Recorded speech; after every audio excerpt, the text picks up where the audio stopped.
Vous connaissez ce son ? Ce bip qui peut vous glacer le sang et en même temps faire monter une décharge d'adrénaline que seul un soignant peut comprendre. Vous êtes en poste, une journée ordinaire, vous venez de finir de vérifier vos sacs, de tester l'aspi de mucosité et les batteries du scope. Et là ça part. Accident de bus, à côté de l'hôpital, pas plus d'infos.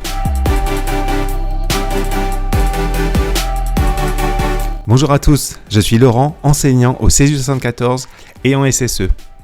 Dans ce podcast, on va décortiquer ce qui se passe quand l'urgence sort du cadre. Avant de commencer, je suis là pour 2 raisons. Vous donner envie de venir nous voir au CESU pour transpirer un peu l'exercice, ça fait pas de mal, ou vous aider à ne pas tout oublier entre 2 recyclages. Par contre, soyons clairs, ce podcast c'est un complément, ce n'est pas un totem d'immunité. C'est comme regarder un tuto de cuisine, c'est inspirant, ça donne envie, mais ça ne remplit pas l'estomac. L'entraînement, c'est la base, le podcast, c'est le petit plus pour briller en salle de pause. Ceci étant dit, entrons dans le vif du sujet, la sidération. Vous arrivez sur place, vous êtes les premiers. Dans l'habitacle de la voiture, le son du 2 tons résonne encore dans vos oreilles. Vous arrêtez le véhicule, vous coupez la sirène. Soudain, c'est le calme. Un silence presque irréel, pesant. Vous jetez un regard sur la gauche et là, l'image vous percute. Ce bus, il n'est pas à sa place. Il est monté sur le trottoir, encastré, tordu. Vous ouvrez la portière et là, c'est la claque.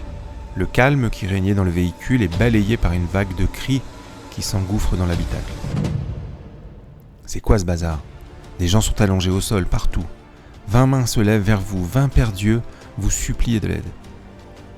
Alors que votre deuxième jambe sort à peine de la voiture, vous n'avez pas encore posé les 2 pieds par terre que votre cerveau lui a déjà saturé. Bienvenue dans l'épisode 1, la sidération, quand le processeur bug.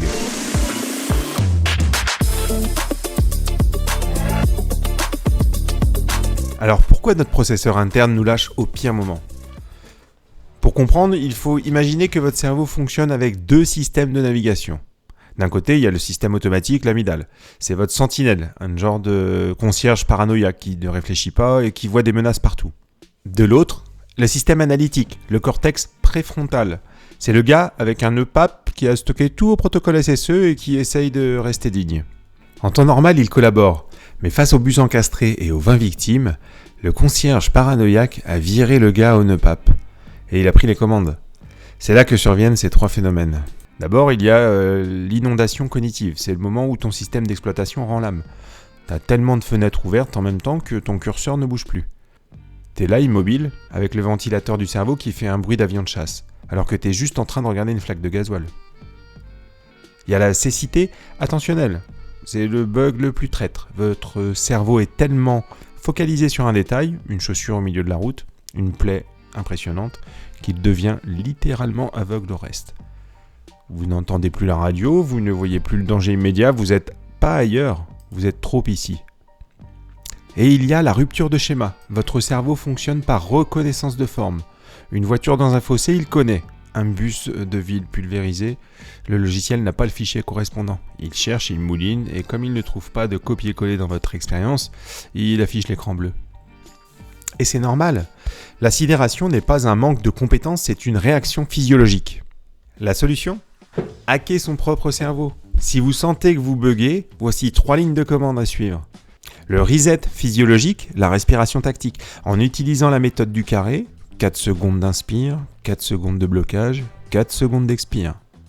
C'est le moment où tu dis poliment à ton cœur « Et on se détend le péricarde, on n'est pas sur le départ du 100 mètres au JO, on est juste en train de mettre des gants là, redescends d'un étage, merci bien. » Tu envoies un signal biochimique pour dire à l'amygdale de lâcher la manette. Et il y a l'externalisation de la pensée, l'ancrage verbal. La sidération est interne et silencieuse. Brisez le silence, parlez, je pose mes gants, je prépare le scope. Faut pas avoir peur de passer pour un type qui a perdu ses clés de voiture et qui se parle tout seul. En verbalisant, tu forces ton cerveau à quitter la cave des émotions pour remonter au salon de la logique.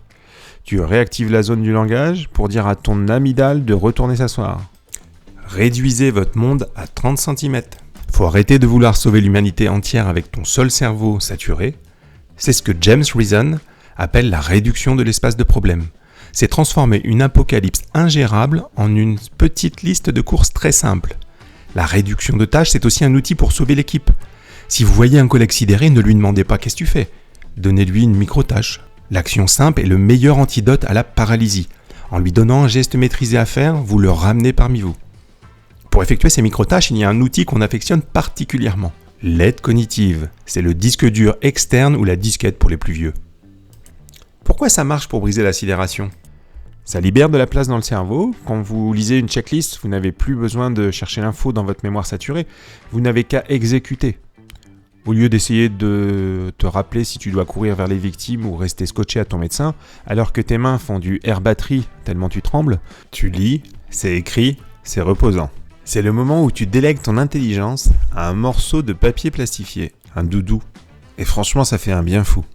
Ça redonne un cadre, la sidération vient du chaos, de l'absence de limite. L'aide cognitive, un algorithme de tri, une fiche réflexe, premier arrivé, recrée une structure. Ne faites pas l'erreur de croire que l'aide cognitive est réservée aux débutants.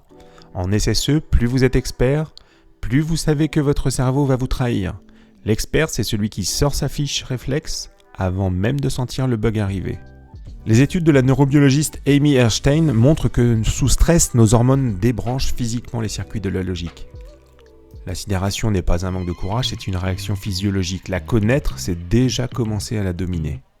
Maintenant que nous avons débloqué notre cerveau, rentrons dans l'œil des cyclones. Mais plutôt dans le prochain épisode. Et n'oubliez pas, on ne sauve pas des vies avec des écouteurs, mais avec des mains entraînées. Venez nous voir et à bientôt.